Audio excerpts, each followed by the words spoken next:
All right, welcome back. Teach Better Family. We have another week of the Admin Mastermind. And Chad, as you know, we are not doing themes month to month. We are strictly going to our admin and asking, hey, what's going on in your world?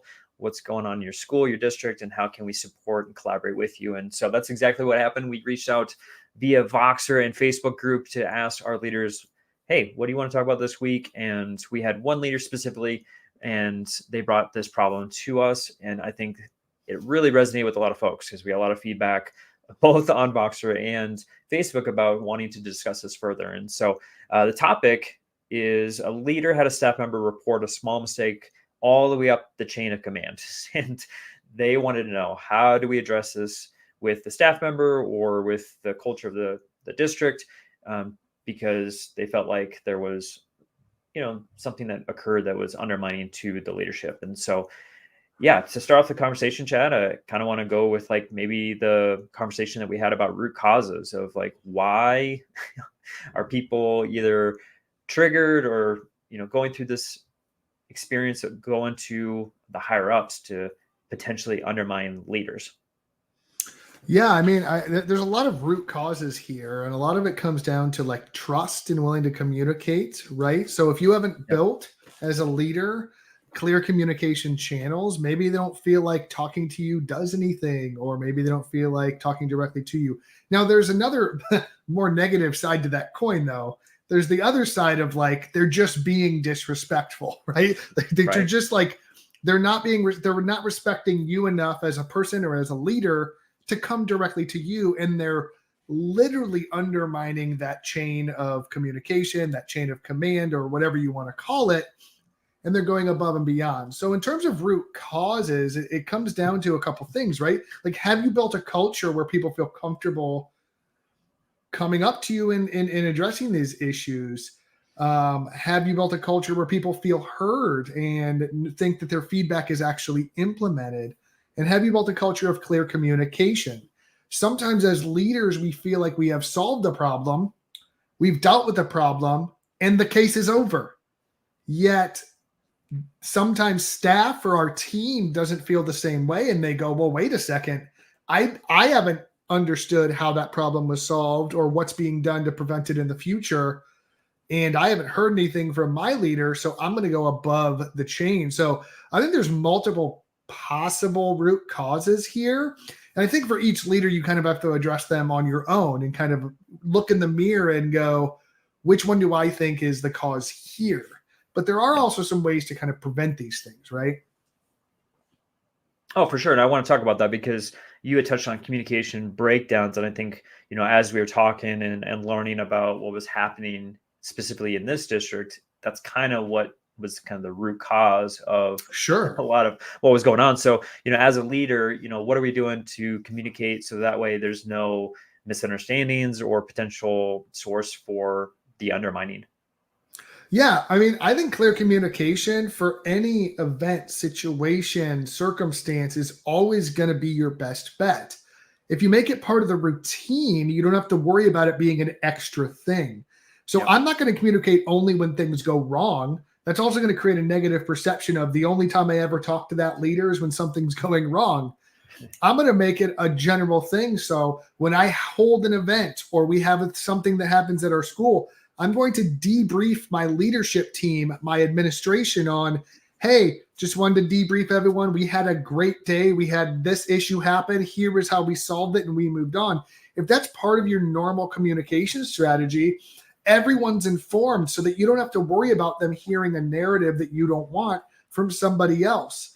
So how that lack of chain of communication is perceived will depend on the information the person has when they receive it, right? If they already have the information that this thing went wrong or something happened from the leader themselves or from the horse's mouth, they are going to go, yep, already understand that. And they're going to either question why they're being told that from someone else or why that person didn't talk to the leader, or they're going to go, I don't need this information, and they're going to mentally move to the next thing on their agenda. So like either way, you're protected that way. So I think something we even do internally on the Teach Better team, whenever we finish working with a school or a client, we always debrief the rest of the team on how things went. that debrief happens whether things go amazing. Well, they always go pretty awesome. But or if there was like a small issue, or maybe the administrator brought up a concern or next steps that they want us to take. Now everyone fully understands, so that if I get a call from a school that you worked with, Josh, right? Yep. Now I'm involved and I go, you know what? I already talked to Josh about this and we're ready to talk next steps. So even inside of a school, just creating systems and routines, or even internally for yourself and your building, when we do something, we are going to share it out and we are going to be transparent and we are going to debrief the necessary parties. And I think that's just a good practice, especially when you're dealing with things like staff training, staff PD, district initiatives. Because if you have a curriculum director or a superintendent who wants training to happen in each of the buildings, sending a quick debrief after that training is done, not done, went great, went horrible, regardless, is going to go, cool, I know that building A did that training and here's how it went. It's documented and we're good to go. At least you're keeping those conversations in controlling that narrative from your perspective. So to me, I honestly think that's one of the first things that you can do, is just be clearly communicative of how you're going to how you dealt with the situation, or that something happened at all, right? Like just make it part of that routine.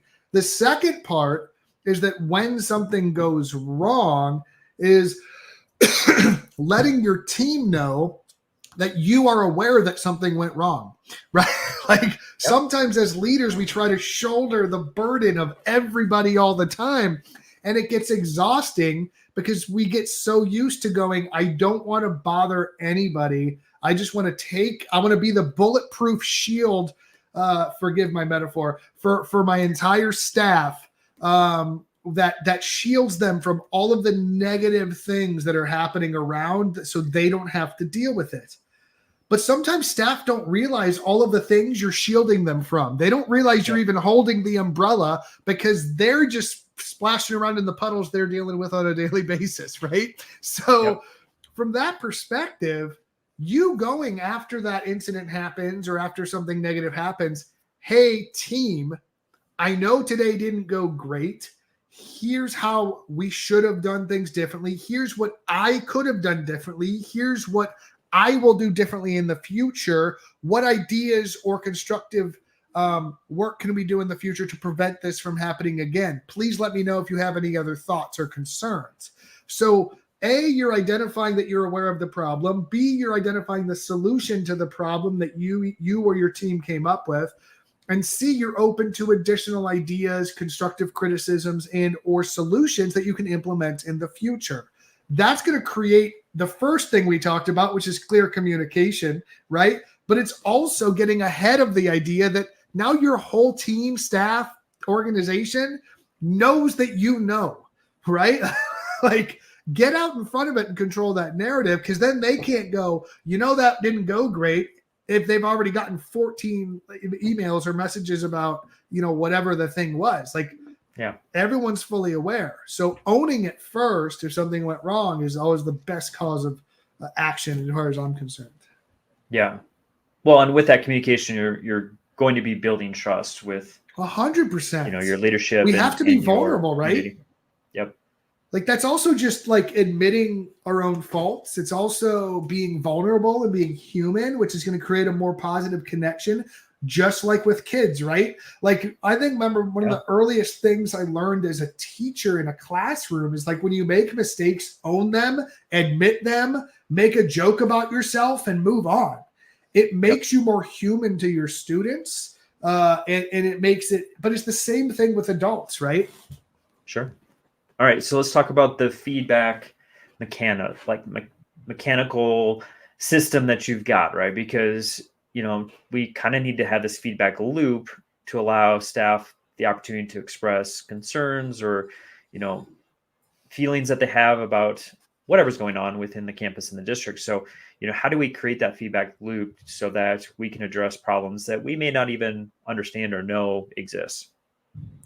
So I think there's two things you can do. The first thing we've already talked about, which is sending that debrief or staff email that's just like, hey, if you have suggestions, let me know. Like that's one way to collect feedback. There's also to create systems like an exit slip for any event, or when you have an event like that, like creating a Google sheet or a Google form. Like we want teachers to be so data driven, yet sometimes we forget to be data driven as leaders. Yep. So even creating things like climate surveys and things like that are completely anonymous, where you can just look at it and go, hey, I noticed a lot of you guys didn't have a great day on the PD day. Let's talk about that, because a lot of you were saying X, Y, and Z. I know as a PD provider, we do that all the time, where we're always providing an exit slip and going, here are the things they loved. Here are the things we can tinker with or adjust, or they're going to need more work time next time because they felt like they needed more this time, or whatever the thing is. That's going to allow them, if you make that a regular part of your feedback. But here's the actual important part, right? You have to actually use the data you collect and explicitly talk about it with your team. Because if you're constantly collecting data but never talking about it or using it or explicitly showing how it's going into action, people will stop caring about submitting the data in the first place. It's the same thing with like, are you writing targets on your board? Well, no, because I never actually talk about learning targets in my classroom. Like that's actually an instructional deficit about purposeful learning outcomes, not the practice of writing stuff on your board. Like it's the same thing with data. You can collect all the data in the world, but if you never explicitly use it to adjust how you're approaching things, it's useless. It's a waste of time. So staff need to feel you using their feedback. They need to feel like if 80% of staff said X, Y, Z, that should probably be at the top of your list to either verbally address it in writing, or make some actionable changes to remedy that thing the best that you can.